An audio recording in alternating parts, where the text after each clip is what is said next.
Dear friends, today again we have gathered here to speak certain aspects or certain concepts in engineering thermodynamics. Today we are going to discuss certain concepts in our course outcome 2. What it is actually, explain the concept of second law, entropy, thermal systems and applied entropy for second law applications.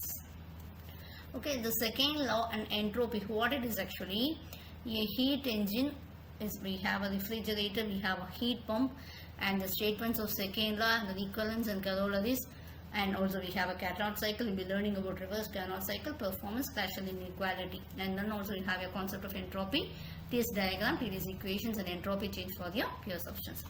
So now I am going to discuss certain limitations of first law. This first law is not feasible, right? So work is not being completely converted into work. What it actually, this first law states that is, an engine or any other work which is working on thermal energy, any device you can say, it is absorbing the work, right, from a high temperature source. And then what it is doing is, if it is for example 100 kilojoules of work, heat is being received, it's converting it into again 100 kilojoules of 100 kilojoules of you can say it as your work, but this is not at all quite possible, right?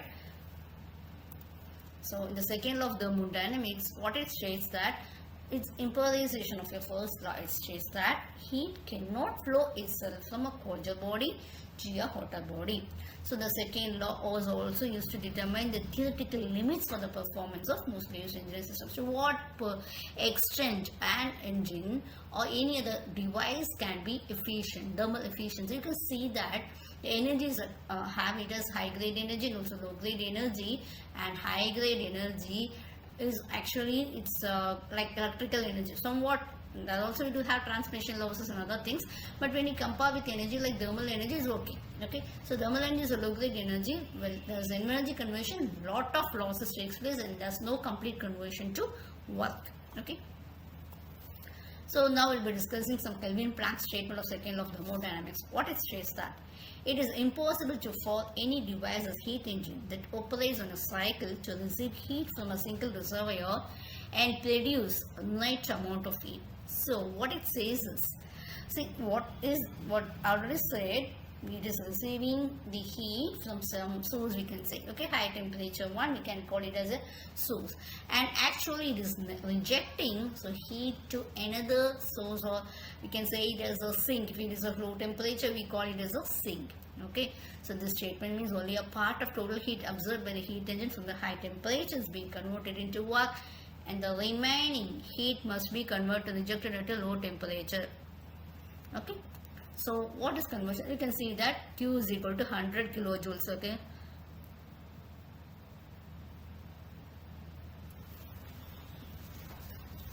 100%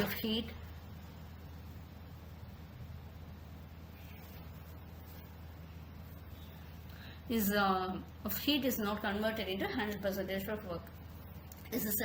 This not is satisfying the second law, and no heat engine has 100% of thermal efficiency. That is what we are saying. The work is 40 kilojoules, you can see, and 60 kilojoules of energy is again rejected onto the sink.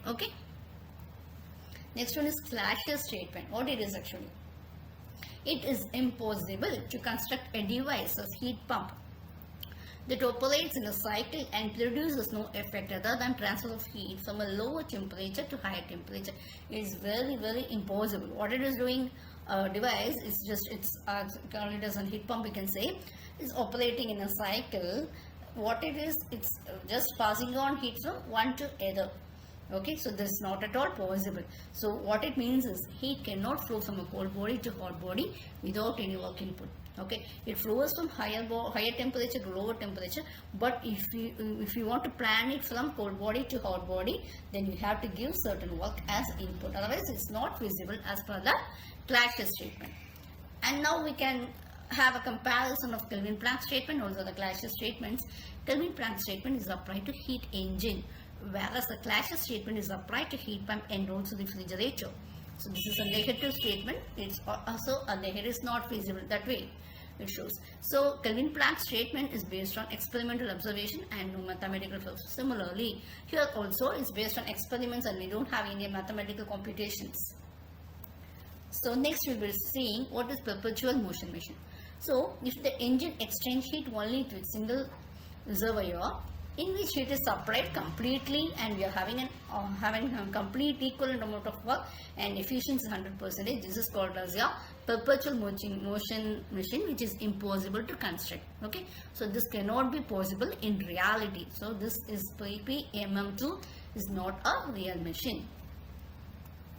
So the PM2 is violating the second law because this PM2 is a machine which is giving 100% work as output, which is not possible. So it is impossible to construct one. Okay, so 100% efficiency is impossible. We get it as W is equal to Q. Okay. Now we will see what is a refrigerator is actually. You can see that the transfer of heat from a low temperature region to a high temperature region requires some special devices, that is all refrigerators, right? You can have air coolers or conditioners. So what happens here is actually this room, if you want to condition it, it will be, so at the start it can be at a lower temperature and compared to the sunny area, right? But again you are extracting heat from that and again you are providing. So we are going to study about the system in the sense a cold area. Okay, these are cyclic devices and the working fluids are used, which is called, we call it as refrigerants.